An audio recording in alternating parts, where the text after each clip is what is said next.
Aujourd'hui, nous avons beaucoup de connaissances, mais très peu de sagesse. Aujourd'hui, nous pouvons communiquer à la vitesse de la lumière, mais nous manquons de contentement et de joie. C'est le moment pour tous ceux qui prétendent être des disciples de Jésus-Christ de savoir comment s'approprier la place qui leur revient comme celle de la terre.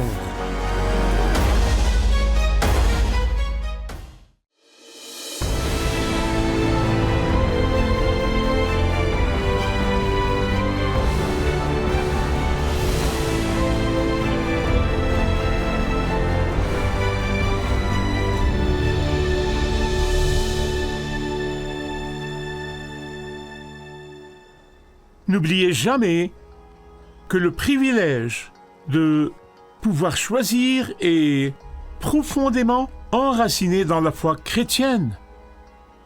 Ce privilège de choisir est la marque de la chrétienté biblique. En fait, la Bible, d'une couverture à l'autre, est un livre de choix. D'une couverture à l'autre, la Bible met chaque être humain au défi de faire un choix. Soit vous choisissez Christ et son œuvre rédemptrice sur la croix, et vous êtes éternellement sauvés, soit vous choisissez de le rejeter, de l'ignorer et d'affronter les conséquences du tourment éternel en enfer. Alors s'il vous plaît, ouvrez avec moi à Matthieu chapitre 6, et vous verrez comment Jésus rend cette question du choix claire et simple. Claire et simple.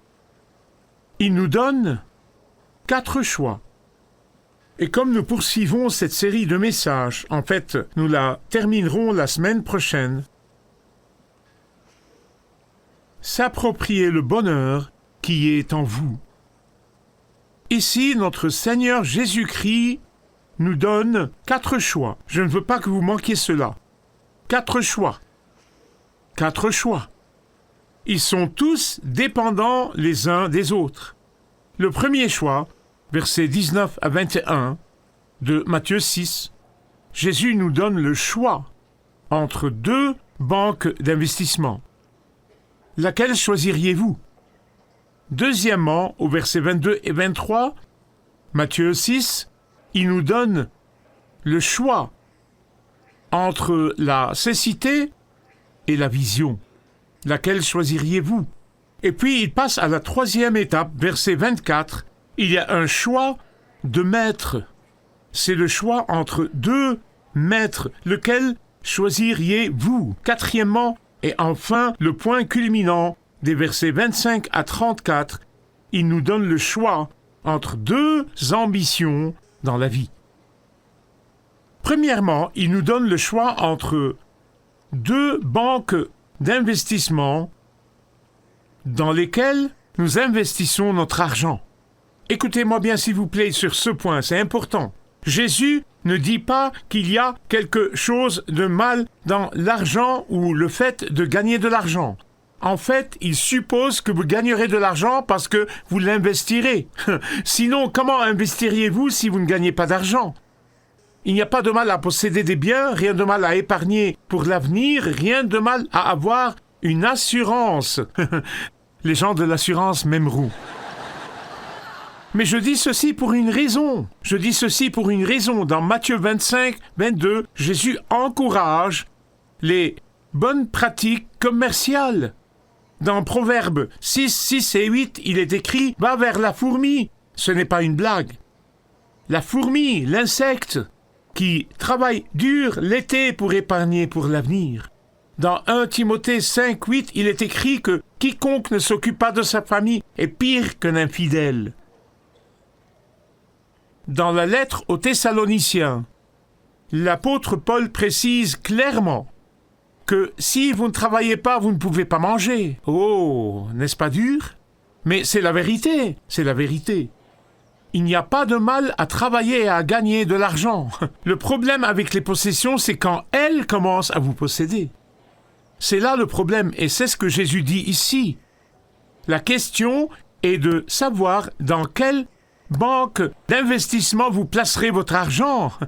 l'investissement dans le royaume de Dieu qui aide ceux qui sont vraiment dans le besoin, ou l'investissement en vous-même, et vous dépensez tout sur vous-même. Je crois que notre Seigneur dit exactement ça. Si vous déposez toute votre richesse, ou si vous l'amassez ou vous l'accumulez juste pour toujours en avoir plus, la fin sera mauvaise. Lorsque vous mettez tous vos œufs dans le panier terrestre, ce n'est pas seulement risqué, c'est dangereux.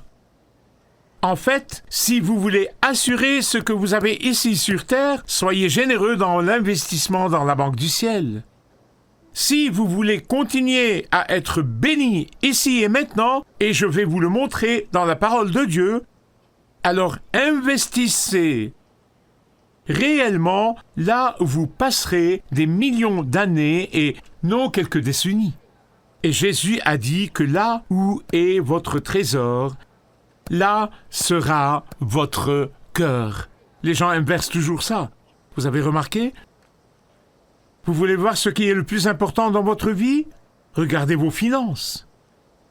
Si, ou même par hasard, vous parvenez à conserver votre argent et à éviter de le perdre, vous finirez par le perdre de toute façon. Bien-aimé, je n'ai jamais vu un camion U-Haul suivre un corbillard, n'est-ce pas? Vous le laisserez après votre mort. Comme nous l'avons vu tout au long de ce sermon sur la montagne, notre Seigneur s'adresse aux croyants, pas aux non-croyants. Il parle aux croyants parce que, je peux vous dire ceci, les non-croyants peuvent tout donner sans être sauvés. Je vous le dis parce que le salut vient par la grâce seule, par la foi seule, en Christ seul. Cela n'a rien à voir avec le salut, ceci est pour les croyants qui sont déjà sauvés. Le premier choix, votre banque d'investissement, laquelle? La banque du ciel? Ou ici sur terre? Deuxièmement, il parle immédiatement de ce choix et nous donne un deuxième choix, versets 22 et 23. Et le deuxième choix est d'avoir une vision pour la vie ou d'être aveuglé pour la vie. Regardez ces versets avec moi, s'il vous plaît. Parce que c'est vraiment un choix entre la lumière et l'obscurité. C'est vraiment le choix. Il s'agit en réalité d'un choix entre la cécité spirituelle et non la cécité physique, la cécité spirituelle et la vision spirituelle de la vie. Cela n'a rien à voir avec vos yeux physiques ou avec votre vue. Vous voyez, accumuler toutes vos bénédictions ou les utiliser sur vous-même vous plonge dans les ténèbres. De notre côté, investir dans le royaume de Dieu, comme nous le voyons dans le reste du passage, investir dans le royaume de Jésus, investir vous donnera une vision de la vie. Ça vous donnera une vision de la vie, ça vous donnera une vision de l'importance, ça vous donnera une vision de ce qui est réel, ça vous donnera une vision de ce qui est durable et éternel. Écoutez-moi bien s'il vous plaît. Quand vous avez une bonne vue physique, ça vous aidera à savoir où vous allez, n'est-ce pas? Vous regardez et vous voyez, et vous faites des pas, et vous savez où vous allez physiquement. Si vous allez dans cette direction, si vous allez dans cette direction, ou si vous allez dans cette direction.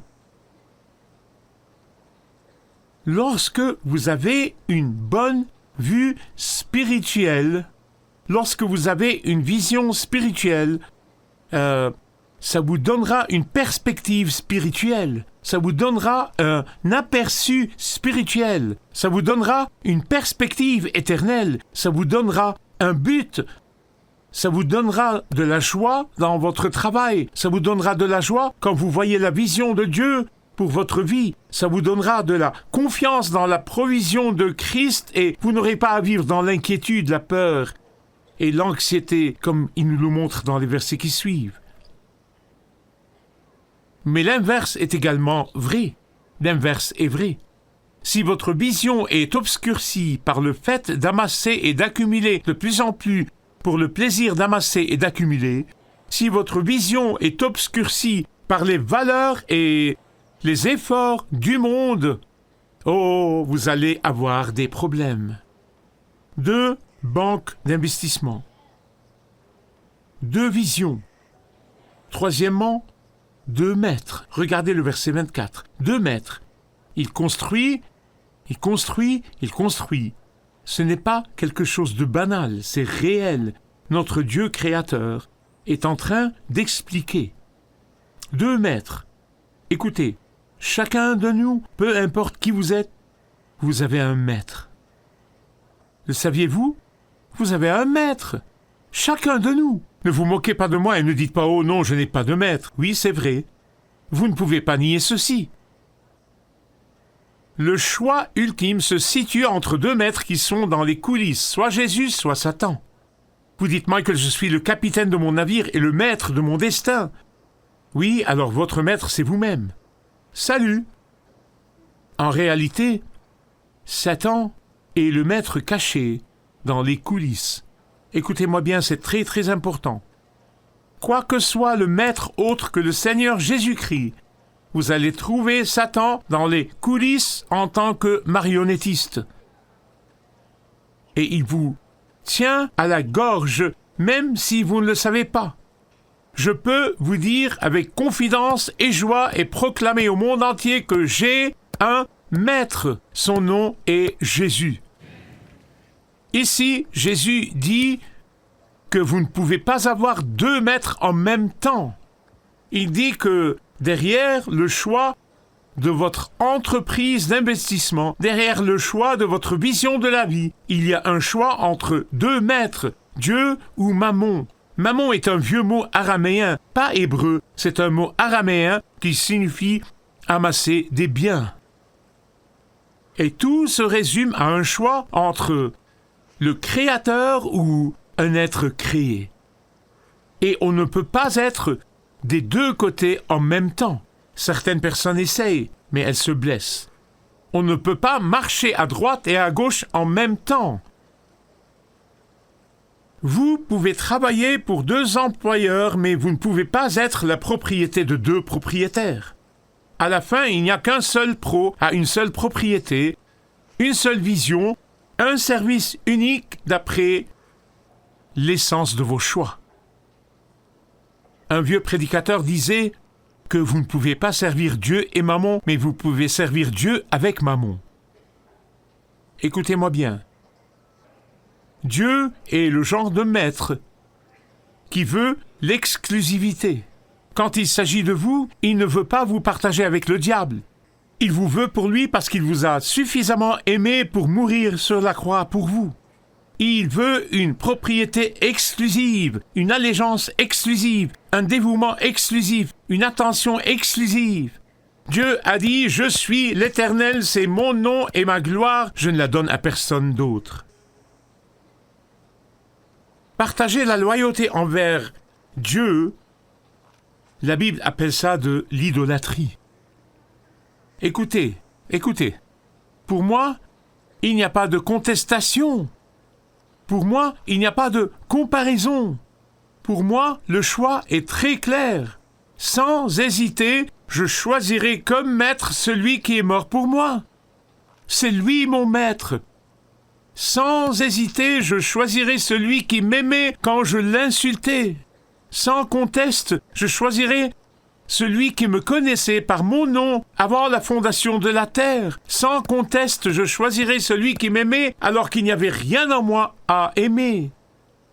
Sans conteste, je choisirai celui qui m'a racheté et qui m'a donné de l'espoir. Sans conteste, je choisirai le maître aimant qui disait « Venez à moi, venez à moi, venez à moi !» tous ceux qui sont fatigués et chargés, et je vous donnerai du repos, car je suis doux et humble de cœur, et tu trouveras le repos pour ton âme. Qui choisirait donc Satan, le maître cruel, qui paie avec amertume et culot? Qui choisirait Satan, qui promet beaucoup et paie avec de la souffrance? Choisissez entre 2 institutions d'investissement, entre 2 visions, entre 2 maîtres. Et tout cela va vous conduire enfin, les conséquences de ces choix vous conduiront, 4e, vers 2 ambitions dans la vie. 2 ambitions. Notre Seigneur Jésus attend que nous comprenions les 3 premiers, puis il propose le 4e. Et les amis, celui-ci est un grand problème. Ce quatrième est un grand problème. C'est ce dont nous avons le plus désespérément besoin de nos jours et tous les jours. Car ce n'est que lorsque vous comprenez le choix entre ce qui est fiable et ce qui est éphémère, entre la cécité et la vision, entre un grand maître et un esclavagiste, que vous pourrez alors choisir de vivre dans la victoire, la joie et le contentement, quelle que soit votre situation, parce que vous savez qu'il s'occupe de tous les détails de votre vie. Il n'y aura ni inquiétude ni anxiété une fois que vous avez clairement fait ces trois choix. Lorsque vous choisissez de placer votre investissement dans la banque du ciel, lorsque vous choisissez une vision lumineuse pour votre vie, lorsque vous choisissez un Dieu aimant comme maître, c'est à ce moment et à ce moment seul que vous pourrez ne vous soucier de rien. Lorsque vous choisissez un maître aimant, votre attitude et votre ambition sainte suivront. Pourquoi? Parce que au moment où vous ferez les trois premiers choix, vous ne serez plus anxieux. Vous ne vous inquiéterez plus. Vous ne serez plus inquiet parce que vous avez déjà rejeté la concurrence qui vous inquiète, vous rend anxieux, vous fait peur. Vous avez rejeté cela. Vous avez pris la décision de maîtriser votre mammon et de ne pas permettre à mammon de vous maîtriser. Vous avez choisi le maître qui se soucie de chaque cheveu de votre tête. Alors pourquoi s'inquiéter de vos besoins?